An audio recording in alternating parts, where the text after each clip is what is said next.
سر یہ افسوسناک واقعہ ہے اور بدقسمتی سے اس قسم کے واقعات ہوتے رہتے ہیں. ہمیں بڑا دکھ ہوتا ہے اور یہ قطع نظر اس کے کہ ہم حکومت میں ہیں یا اپوزیشن میں ہیں، یہ بچہ کسی کا بھی ہو سکتا ہے، ہمارا بھی ہو سکتا ہے، ان میں سے بھی کسی کا ہو سکتا ہے. اس لیے کہ حکومت بھی خدا نخواستہ نہیں چاہتی ہوگی کہ اس قسم کے واقعات ہوں، لیکن بدقسمتی یہ ہے اس شہر میں، اور کوئی اس کو مانے یا نہ مانے، کئی مقامات پر یہ مین ہول کورز لگائے جاتے ہیں، لیکن ایک دن کے اندر اندر وہ وہاں سے پھر غائب ہو جاتے ہیں. اور مجھے ایگزیکٹلی نہیں پتہ، میں اس کو بھی چیک کروا رہا ہوں کہ یہ جو مین ہول ہے یہ کتنے عرصے سے اس پہ کور نہیں رکھا گیا تھا. لیکن یہ بڑی لائن تھی، یہ چھوٹی سیریل لائن نہیں تھی، 48 انچ کی مین لائن ہے، اور ظاہر ہے کہ اس میں تو بڑا آدمی گر جائے تو اس کے لیے بھی شاید سروائیو کرنا مشکل ہوگا. یہ تو ایک معصوم بچہ تھا. سر پچھلے سال میں صرف Karachi water and sewerage corporation نے 32,000 مین ہول کورز دیے، اور کراچی میں جو مین ہولز کی تعداد ہے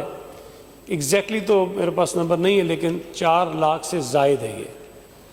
اور ہم نے تو جو یو سیز کے فنڈز میں اضافہ کیا، حالانکہ یہ یو سیز کا فنکشن نہیں ہے، لیکن ہم نے ان کو یہ کہا ہے کہ آپ کی جو پہلی ترجیح ہو وہ ایک تو یہ ہونی چاہیے کہ اگر مین ہول کورز آپ کی یو سی میں کہیں پرابلمز ہیں تو اپنے فنڈ سے مین ہول کورز بنا کے رکھیں، اور جہاں پر یہ نہ ہو اس کو امیڈیٹلی ریپلیس کر کے رکھ دیں. قطع نظر اس کے کہ کوئی اٹھا کے لے جاتا ہے، کوئی توڑ کے لے جاتا ہے، کوئی موالی آ جاتا ہے اس کو کر دیتا ہے، لیکن ہم نے پھر بھی رکھنا ہے، اس لیے کہ ہمارے پاس چوائس کوئی نہیں ہے. لیکن اس کے ساتھ ساتھ ہم خود جو مختلف محلوں میں لوگ رہتے ہیں،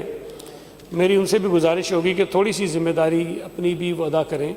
اگر وہ کسی کو دیکھتے ہیں کہ وہ مین ہول کور وہاں سے توڑ رہا ہے، اٹھا رہا ہے، چوری کر رہا ہے، تو کم از کم اس کو روکیں، اور اس کا کوئی ایک ایسی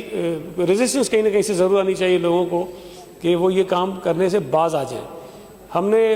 کئی ویڈیوز دیکھی ہیں، اپنی آنکھوں سے دیکھا ہے کہ لوگ اٹھا کے لے جا رہے ہوتے ہیں، کوئی لوگ آر پاس جا بھی رہے ہوتے ہیں، گزر بھی رہے ہوتے ہیں، کوئی کو منع نہیں کرتا کہ آپ یہ کام کیوں کر رہے ہیں. اور وہ لمحہ جو ہے شاید اسی لمحے میں یہ حادثہ بھی ہو جاتا ہے، کیونکہ اگر ایک مین ہول کور ہٹتا ہے تو immediately with in few minutes وہ نہیں ریپلیس ہوتا. اس کو کبھی 1 دن بھی لگ جاتا ہے، کبھی 2 دن بھی لگتے ہیں، اور کبھی کئی دن بھی لگ جاتے ہیں. یہ تو میرا اپنا ایکسپیرینس بھی ہے کہ میں ایک ظاہر شہر میں پھرتا رہتا ہوں، اگر کہیں میں نظر آ جائے کہ مین ہول کور نہیں ہے تو میں فوراً شکایت بھی کرتا ہوں، اور شاید ایک آدھ دن میں گھنٹے میں آ بھی جاتا ہوگا. لیکن اگر اگلے دن پھر جاؤں تو پھر نہیں ہوتا وہاں پر. اس کا مطلب یہ ہے کہ کہیں نہ کہیں سے کچھ چیزیں وہ ہو رہی ہوتی ہیں. تو یہ ہم سب کی بنیادی ذمہ داری حکومت کی ہے، Karachi water and sewerage corporation کی ہے، منتخب بلدیاتی اداروں کی ہے، نمائندوں کی ہے. لیکن بطور شہری بھی شاید ہماری کہیں نہ کہیں تھوڑی ذمہ داری بنتی ہے کہ اگر کوئی ایسی چیز ہو تو ہم فوری طور پر اس کی کمپلینٹ بھی کریں، اور اگر کوئی اس کو چوری کر رہا ہے، کوئی اس کو روک رہا ہے، تو ہم اس کا بھی سدباب کرنے کے لیے کوئی بندوبست کریں. میں یہ دعویٰ نہیں کر سکتا کھڑے ہو کر کہ یہ سلسلہ رک جائے گا اور بالکل کسی مین ہول کور کے اوپر جو ہے وہ بغیر ڈھکن کے وہ رہے گا نہیں. لیکن یہ میں ضرور کہہ سکتا ہوں کہ ہم کوشش کر سکتے ہیں کہ تمام جو ہمارے یو سیز کے چیئرمینز ہیں ان سے ہم نے بار بار کہا ہے کہ آپ کے پاس اتنے فنڈز اب ضرور ہیں کہ اگر آپ کے یو سی میں 10 مین ہول کور آپ کی ضرورت ہے تو آپ 50 بنا کے رکھیں، 100 بنا کے رکھیں، تاکہ ایمرجنسی میں کہیں ضرورت پڑ جائے تو فوری طور پر اس کو آپ کور کریں، تاکہ اس طرح کے کسی نقصان سے بچ سکیں.